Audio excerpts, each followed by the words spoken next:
আসসালামু আলাইকুম। পবিত্র কোরআনের এমন একটি সূরা তাকে আল্লাহর রাসূল সাল্লাল্লাহু আলাইহি সাল্লাম কোরআনের হৃদয় বা হার্ট অব দ্য কোরআন বলে আখ্যায়িত করেছেন। তা হলো সূরা ইয়াসিন। কিন্তু কখনো কি ভেবে দেখেছেন কেন এই সূরাটিকে কোরআনের হৃদয় বলা হয়? কেন মুসলিম হিসাবে আমাদের প্রতিদিন এই সূরাটি পড়া উচিত এবং এর মধ্যে আমাদের জীবনের কি গোপন বার্তা লুকিয়ে আছে?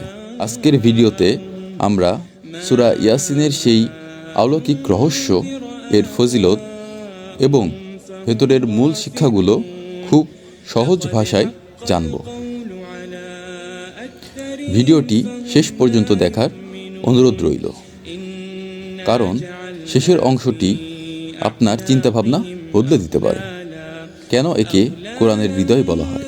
হাদিসে এসেছে, রাসূলুল্লাহ সাল্লাল্লাহু আলাইহি সাল্লাম বলেছেন, সব কিছুর একটি হৃদয় আছে, আর কোরআনের হৃদয় হলো সূরা ইয়াসিন।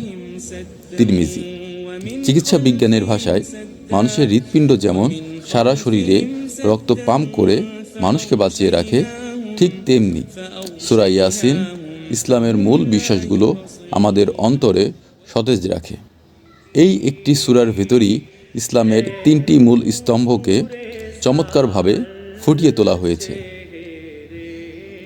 তাওহীদ, আল্লাহর একত্ববাদ এবং তার সৃষ্টি জগতের অবিশ্বাস্য নিদর্শন, আল্লাহর রাসূলদের সত্যতা এবং তাদের দাওয়াতের ইতিহাস, আখিরাত, মৃত্যুর পরের জীবন, পুনরুত্থান এবং হাসরের ময়দানের বাস্তব চিত্র।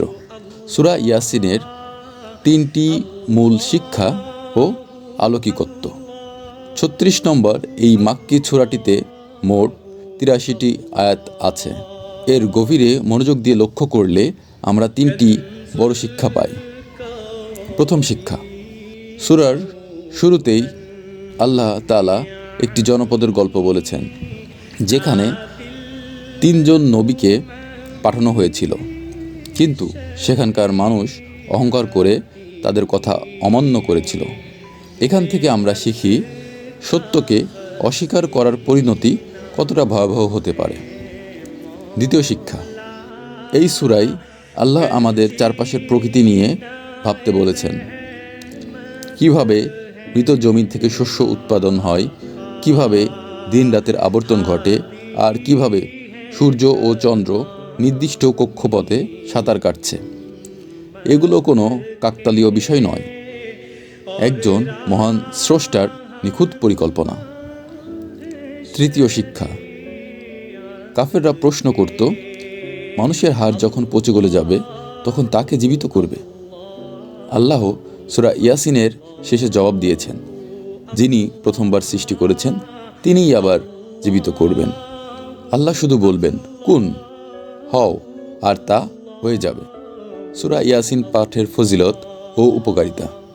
প্রিয় দর্শক, প্রতিদিন সকালে বা রাতে সূরা ইয়াসিন তিলাওয়াতের কিছু অবিশ্বাস্য ফজিলত হাদিসে বর্ণিত হয়েছে। 1 নম্বর, গুনাহ মাফ।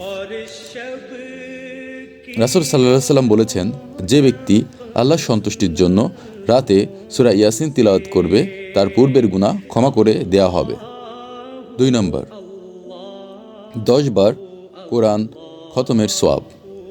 সূরা ইয়াসিন একবার পাঠ করলে 10 বার পূর্ণ কোরআন খতম করার সওয়াব পাওয়া যায়।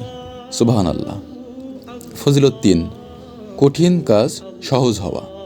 যে কোনো কঠিন পরিস্থিতিতে বা সকালের শুরুতে এই সূরা তিলাওয়াত করলে সারাদিন কাজ সহজ হয়ে যায় এবং মনের অস্থিরতা দূর হয়। তাই আসুন, শুধু সওয়াবের আশায় না পড়ে আমরা যেন সূরা ইয়াসিনের অর্থ বুঝে আমাদের জীবনে এর শিক্ষা অ্যাপ্লাই করতে পারি। আজকের পর থেকে আপনার প্রতিদিনের রুটিনে সূরা ইয়াসিন তিলাওয়াত যুক্ত করুন। আপনার জীবনে ইতিবাচক পরিবর্তন আসতে বাধ্য। ভিডিওটি ভালো লাগলে অবশ্যই একটি লাইক দিন এবং আপনার প্রিয়জনের সাথে শেয়ার করে এই ভালো কাজটি ছড়িয়ে দিন। আর এমন ইসলামিক এবং তথ্যবহুল ভিডিও নিয়মিত দেখতে আমাদের চ্যানেলটি সাবস্ক্রাইব করতে ভুলবেন না। আল্লাহ আমাদের সবাইকে কোরআনের আলোয় জীবন গড়ার তৌফিক দান করুন। আমিন। দেখা হবে পরবর্তী ভিডিওতে। আসসালামু আলাইকুম।